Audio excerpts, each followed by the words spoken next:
MMASucka.com here with Brian Ebersole. Brian, you're still sporting the arrow, I can see. Didn't get a chance to get rid of it. No, it's a 1 month notice here, bro. I mean, do you like fighting that way? I mean, a lot of people, some guys like the time off. They can go out and hang out in Thailand or whatever. But you get 1 month. Do you prefer that? Well, I wrestled my whole life, so we had a season, and it was 50 matches, 45 matches right there in 3.5 months. And I took that into my MMA career. I booked myself just about every month. When I got kind of psychologically or physically bothered, I would take time off, reset, do what I had to do, and then I'd jump back into training and start making calls and get booked again, and I'd put 3 or 4 back together. So I was doing the same thing almost, like 3 and 4 month seasons and blocks of time where I was at my highest peak fitness. So it's preferable, like doing a 12-week camp and fighting once for 15 minutes. You come out healthy, and you're looking going, I want to do this again. Like, why do I got to waste that hard work? I don't want to, like, take time off and then jump right back into the cardio and the hill sprints and the CrossFit. And it's like, man. So, you know, if I'm going to do all that work, like I said, one hard preseason set me up for a whole season of success, you know, to get the highest rank or the highest, you know, medal you could in the state tournament, national tournament. Where here, I got to do all that work for one payday and then start all over. When really I could put 3 or 4 paydays on the back of that one training camp. So you think you hold the advantage then because, you know, you've just fought, you came out healthy, you know, do you feel like you hold the advantage in the fight because you're fresh? I hold the advantage because I'm smart and I'm old and I know stuff. Yeah. Well, let's talk about where you're training because you're still going to Thailand to train? Yeah, I did 4 weeks there, so working backwards, 12 weeks out from the fight all the way down to 8 weeks out from the fight. I spent my preseason in Thailand. I had the last 7 hard weeks of training in the USA and then fight week in New Jersey. Okay. Since then, I went home for a couple of days and straight out to the Fan Expo. The Century Martial Arts Super Show was the 2 days before that. Okay. Then we had the fight night and things like that, and then we had the Fighter Summit. So I spent about 9-10 days in Vegas. Wow. So I did jump back into training in Vegas because that's where I got the call for this fight. Jumped into some training at Drysdale Jiu-Jitsu. And then I went back to the Smoky Mountains with my family. It was a family holiday that was planned. So I had a smidgen of a thought to break my mom's heart. They've been going there for like 15 years straight, and I've never been down there with them. So I got that call, and I said, Mom, I might have to back out. And she was a bit bothered, but I decided, you know what, let's not waste the plane tickets. It's mountains, it's, you know, whatever.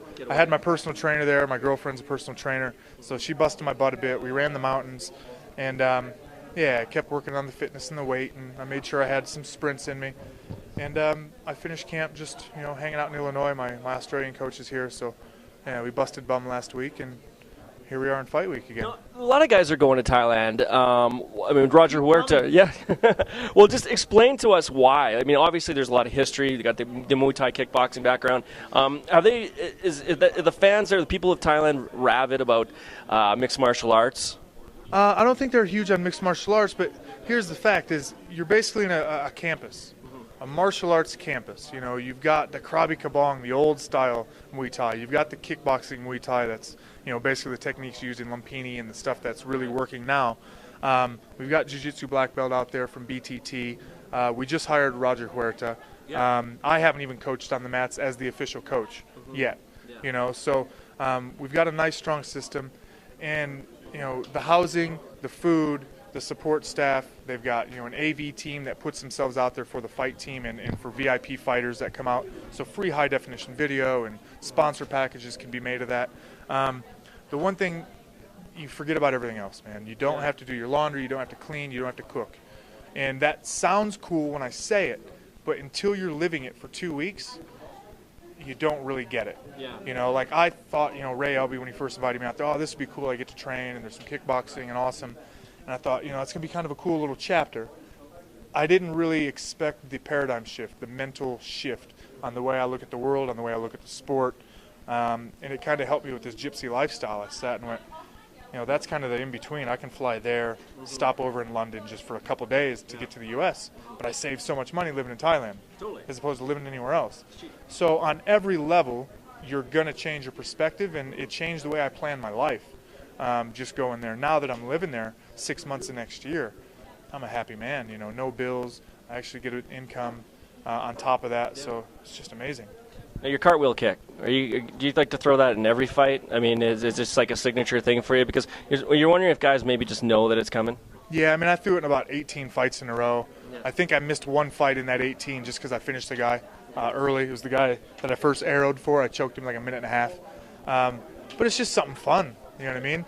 And if the guy's not a great wrestler and doesn't want to jump on the ground with me anyway, it's a free kick just like any other kick. You know, he's not going to jump on top of me if he doesn't want to be on the ground with me. Chris Lytle, that was free. He didn't want to jump on top of me. No. You know what I mean? So it was just a free kick, just like a roundhouse. He blocked it, and we moved on. Last question for you. You're visualizing, how's the fight going to end for you? Here we go.